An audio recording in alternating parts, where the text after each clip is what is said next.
नमस्कार दोस्तों, मैं अरविंद यादव कमल सर आपके सामने APS classes Kurwar Sultanpur special biology के लिए। जैसा कि आप लोग को यानी कि सभी स्टूडेंट्स 11th और बीएससी फर्स्ट सेमेस्टर के जितने भी स्टूडेंट हैं वो बिल्कुल अपने इस टॉपिक को यानी किंगडम प्लांटी को अच्छे से देखें, जहाँ पर उनको एल्गोलॉजी और फाइकोलॉजी यानी माइकोलॉजी भी कवक भी पढ़ना है, शैवाल भी पढ़ना है। तो उनको प्लांट पैथोलॉजी पढ़ना है, प्लांट माइक्रोबायोलॉजी। तो ये सारी बातें बीएससी के लिए भी है और हमारे 11th क्लास के स्टूडेंट के लिए भी ये सारी कहानी है। तो आज हम लोग यानी हम सभी स्टूडेंट अपने इस एपीएस क्लासेस कुड़वार से किंगडम प्लांटी को लेकर के चलेंगे, बिल्कुल बेसिक। जैसा कि मैंने आपको इसके पहले वीडियो में काफ़ी बातें बताई हैं मैंने, लेकिन उससे पहले हम इसका ओवरव्यू ये समझ लें कि आखिर किंगडम प्लांटी में है क्या, पढ़ना क्या है, स्टडी किसकी करनी है। जब अगर हमें स्टार्टिंग का ओवरव्यू पूरे चैप्टर का पता चल जाएगा तो वो बातें हमें अच्छे से समझ में आएगी। स्टार्ट कहाँ पर होगा और अंत कहाँ पे होगा। वैसे तो इसका कोई अंत नहीं है, क्योंकि भाई जब तक ये प्लांट हैं तब तक जीवन भी संभव है, इसलिए कोई अंत नहीं। आप आइए किंगडम प्लांटी को समझने का प्रयास करते हैं। यानी कि किंगडम प्लांटी पादप जगत। तो ये बात पता है कि अब यहाँ पर आर.एच. व्हिटेकर, आप बिल्कुल ध्यान देंगे, आर.एच. व्हिटेकर के अनुसार जो किंगडम प्लांटी है उसको 5 सब किंगडम यानी 5 उप जगत में भी बांट सकते हैं, बांटा गया है। ठीक है, यानी कि प्लांटी में वे सभी पौधे आएंगे चाहे वो यूनिसेलुलर हों या फिर हाइयर ग्रेड के बड़े एंजियोस्पर्मिक प्लांट, डाइकाट या मोनोकाट प्लांट हों, वहां तक के। और सबसे बड़ी बात है कि किंगडम प्लांटी के जितने भी सदस्य होंगे वो सभी ऑटोट्रॉफ्स होंगे, चाहे उनका बॉडी स्ट्रक्चर थाइलॉइड हो या रूट स्टेम एंड लीव्स में विभेदित हो। तो ये ध्यान रखिएगा। तो किंगडम प्लांटी, जैसे सबसे पहले प्लांटी को 2 भाग में बांटा गया। एक को कहा गया एल्गी, ठीक है ना, एल्गी। और दूसरा आपको मतलब इस तरह से बांटा गया, जो पहला क्लासिफिकेशन है वो एम्ब्रियो का निर्माण होता है कि नहीं होता है इस बेस पर बांटा गया है। तो यानी कि जो एम्ब्रियोफाइटा का मतलब क्या हो गया, इसमें क्या होता है, एम्ब्रियो बनता है यानी कि भ्रूण का निर्माण होता है। ठीक है, इसलिए इसको एम्ब्रियोफाइटा बोला गया। फाइटा का मतलब क्या होता है भाई, प्लांट्स, यानी कि ऐसे पौधे जिसमें भ्रूण बनता है उसे एम्ब्रियोफाइटा कहते हैं। तो एम्ब्रियोफाइटा में आपका ब्रायोफाइटा, ठीक है, ब्रायोफाइटा को, और दूसरा आपसे कहा गया ट्रैकियोफाइटा। अब देखिए पहले ट्रैकियोफाइटा को समझते हैं। ट्रैकियोफाइटा का मतलब ये होता है कि जिसमें वैस्कुलर टिश्यू प्रेजेंट है। यानी ट्रैकियोफाइटा का मतलब ही यही है कि प्रेजेंस ऑफ वैस्कुलर टिश्यू, यानी संवाहन ऊतक इनके अंदर उपस्थित होगा। यानी कह सकते हैं जिस पौधे के अंदर वैस्कुलर टिश्यू यानी संवाहन ऊतक प्रेजेंट होगा उन पौधों को ट्रैकियोफाइटा में रखा जाएगा, अर्थात उसके अंदर जाइलम और फ्लोएम होंगे। और एक यहाँ पर ब्रायोफाइटा यानी जिसे मॉसेस कहते हैं।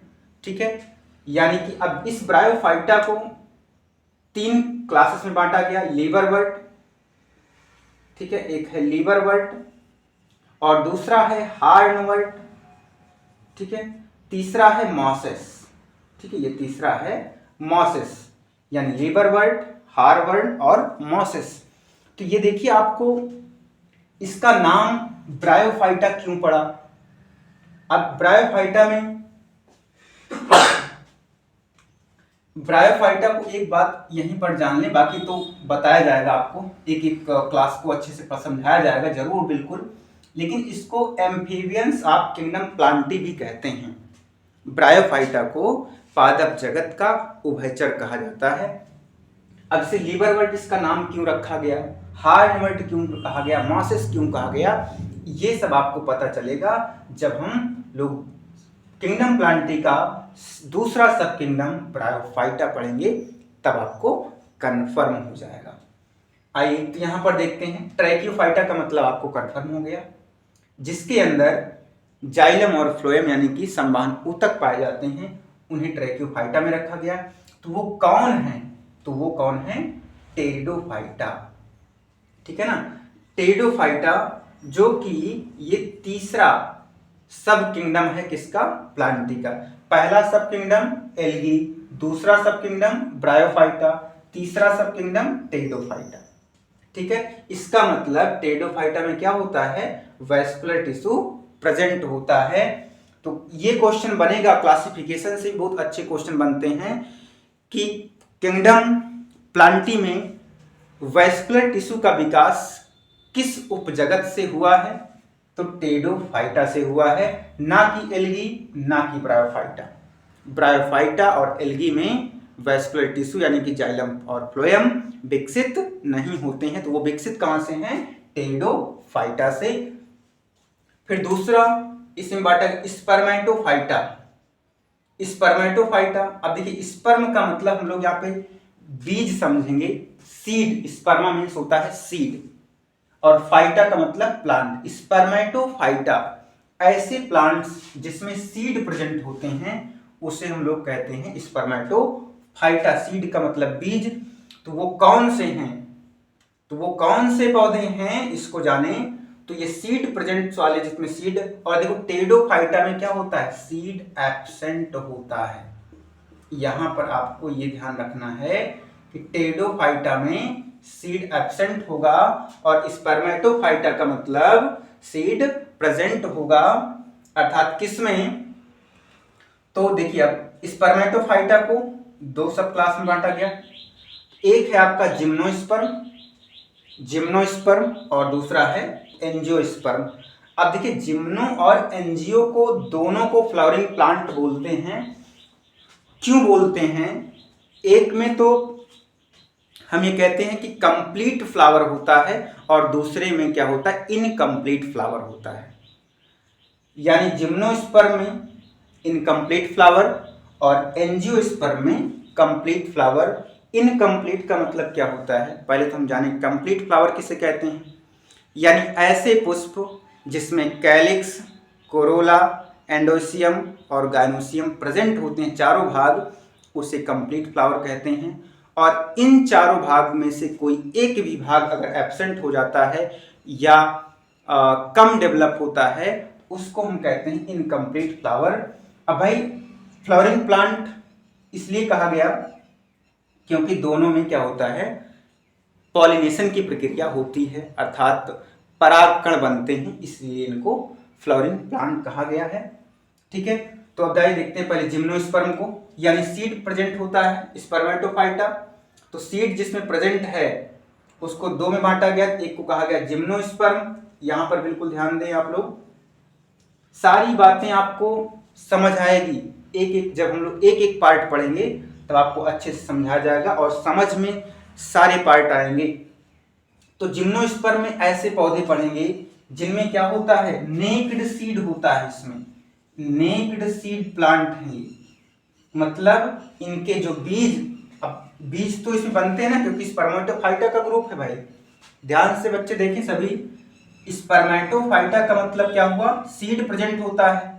यानी ऐसे पौधे जिसमें बीज उपस्थित होता है उनको कितने भाग में बांटा गया, दो, जिम्नोस्पर्म और एंजियोस्पर्म। तो जिम्नोस्पर्म में जो सीड बनेगा वो नेक्ड होगा।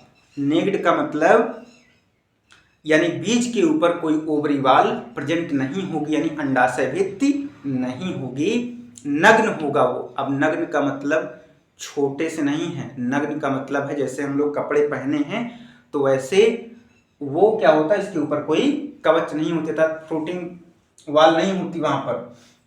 और जबकि एंजियोस्पर्म में क्या होता है, सीड इनक्लोज्ड इन फ्रूट। और जो एंजियोस्पर्म के प्लांट हैं उनके अंदर जो सीड बनेगा वो किसके कवर रहेगा, फ्रूट से यानी फल से वो ढका होता है, यानी फल के अंदर होता है, यानी इसके ऊपर ओवरी वाल प्रेजेंट होती है। क्योंकि एंजियोस्पर्म का मतलब क्या होता है, एंजियास का मतलब क्लोज्ड, स्पर्मा मीन्स सीड, यानी कि जो बीज होता है वो ढका हुआ होता है। और इसमें जो बीज होता है जिम्नोस्पर्म में वो बीज ढका नहीं होता है, अर्थात नेक्ड होता है।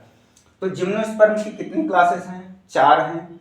साइकेट्स, जिसमें साइकस वगैरह रखा गया है, तो आपको सब बताया जाएगा, पढ़ाया भी जाएगा, जो आपके सिलेबस में, चाहे बीएससी के सिलेबस हो या 11th में भी हो, ये सारी बातें। कोनीफर्स है, जिंगोल्स है, जैसे आप जिंगो बाइलोवा पढ़ते हैं, सैगोपाम, निटेल्स हैं, ठीक है। ये तो आपके 4 हो गए, साइकेट्स, कोनीफर्स और जिंगोएल्स, निटेल्स। तो ये 4 किसके क्लासेस हैं, जिम्नोस्पर्म के। और जिम्नोस्पर्म का मतलब नेक्ड सीडेड प्लांट, यानी कि जिसमें बीज जो होता है बिल्कुल नग्न होता है। और एंजियोस्पर्म को कितने भाग में बांटा गया भाई, 2, एक है डाइकाट और दूसरा है मोनोकाट। यानी इनके सीड से इनको पता कर सकते हैं कि ये डाइकाट है या मोनोकाट है, इनकी पत्ती से पता कर सकते हैं कि डाइकाट है या मोनोकाट है, इनके रूट से पता कर सकते हैं कि ये डाइकाट है या मोनोकाट है। बट कैसे, कब पता करेंगे, जब इसकी बारी आएगी पढ़ने की। तो पहले स्टार्ट किससे होगा, एल्गी से। आइए एल्गी को समझ लेते हैं, क्या है एल्गी, ठीक है। और यहां पर देखिए तीसरे को मैंने शायद नहीं बताया आपको, यानी जो टेडोफाइटा है उसके भी 4 क्लासेस हैं, साइलोफाइट्स, क्लब मॉसेस, हॉर्स टेल और फर्न्स। तो आपको जो फीदर जैसे होते हैं, घोड़े के जो पूंछ के समान रचनाएं निकली होती हैं, मतलब क्लब मास, जो गदा आकार के, थोड़ा सा हनुमान जी की जो गदा जैसा स्ट्रक्चर बना है, उस तरह के साइलोटम, साइलोफाइट्स में आपको सारी बातें, सारे अच्छे सब कुछ इन डिटेल में दिया जाएगा। बस आप अपने इस YouTube चैनल से लगातार जुड़े रहेंगे तो आपको सारी बातें जरूर समझ में आएगी। तो अब आपके सामने किंगडम प्लांटी को कितने समूहों में या कितने सब किंगडम में बांटा गया है, तो 5। कौन सा, पहला एल्गी, एल्गी को 3 क्लासेस रखी गई हैं एल्गी की। पहली है क्लोरोफाइसी, दूसरी है थियोफाइसी, तीसरी है रोडोफाइसी। क्लोरोफाइसी, अब देखिए एक बात समझ लीजिए, क्लोरोफाइसी को हरी शैवाल कहते हैं और इसको कहते हैं भाई भूरी शैवाल। अभी आपको एक ट्रिक थोड़ा सा बताएंगे, और इसको क्या कहते हैं, लाल शैवाल यानी रेड एल्गी। अब वो ट्रिक क्या है, जैसे आप भाई सड़क के नियमों का पालन करते हैं तो आपको लाल, हरी और पीली बत्ती नजर आती है उसमें। अब भाई हरी बत्ती समझ लीजिए कि भाई ग्रीन है, ठीक है, मतलब क्लोरोफिल। देखो क्लोरोफिल तो सब में प्रेजेंट है, क्लोरोफिल पिगमेंट सब में प्रेजेंट है, क्योंकि भाई अगर क्लोरोफिल नहीं होगा तो ये फोटोसिंथेसिस नहीं कर पाएंगी। तो बस क्लोरोफिल इसमें अधिक मात्रा में है, जो डोमिनेंसी है क्लोरोफिल की, और इन दोनों में क्लोरोफिल यानी हरे पिगमेंट की डोमिनेंसी नहीं है। उसके स्थान पर डोमिनेंट कैरेक्टर जो है वो फ्यूकोजेंथिन का है, फाइकोइरिथ्रिन का, इन सब की डोमिनेंसी इसमें ज्यादा है। तो क्लोरोफाइसी में हरी शैवाल रखी गई हैं जो हरे रंग की होती हैं, थियोफाइसी में भूरे रंग की शैवाल, और रोडोफाइसी में रेड एल्गी यानी कि लाल शैवाल होती है। तो ग्रीन एल्गी, ब्राउन एल्गी और रेड एल्गी। तो सबसे पहले अब देखिए, पहला एल्गी हो गया, दूसरा ब्रायोफाइटा, तीसरा टेडोफाइटा, चौथा जिम्नोस्पर्म और 5वां हो गया आपका एंजियोस्पर्म। तो ये आपको अगर ओवरव्यू समझ आ गया तो बहुत अच्छी बात है। तो नेक्स्ट डे अब आपको यहीं से हम जब भी पढ़ाना स्टार्ट करेंगे तो सबसे पहले आपसे क्लासिफिकेशन पर ही चर्चा होगी। सबसे पहला क्या पढ़ना है आपको, सबसे पहले एल्गी, एल्गी में क्या क्या पढ़ना है, तो उसके बाद ब्रायोफाइटा पढ़ना है, ब्रायोफाइटा में क्या सीड बनता है नहीं बनता। तो मतलब ऐसे देखिए सारी बातें एम्ब्रियो के रिगार्डिंग क्रिप्टोगैम्स और फेनरोगैम्स उसी में आपको बताया जाएगा, जबकि हम यहाँ पर भी बता सकते थे, लेकिन उसका भी ये एक जनरल जो है आर्य छूटकर के अनुसार आप पढ़ लें और ये समझ में आएगा। तो नेक्स्ट टॉपिक हम लोग अच्छे से एल्गोलॉजी को पढ़ना शुरू करेंगे, उसके जनरल कैरेक्टर से। आप वीडियो को जितना हो सके शेयर करें और अपने मतलब दोस्तों में, अपने सगे संबंधियों में बिल्कुल शेयर करते रहें। आज के लिए इतना ही, धन्यवाद।